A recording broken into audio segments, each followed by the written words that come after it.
Hey guys, what's up? Welcome back to our YouTube channel. In this video, we will learn on how to log into your iConnect employee account. So let's get started. First, open any browser of your choice. Then in the search bar, type in iConnect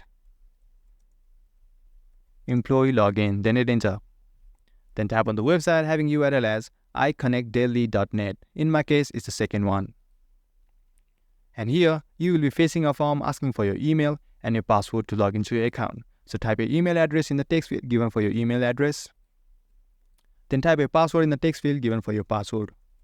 If you have forgotten your password, you can reset it by tapping on this text Forgot Password.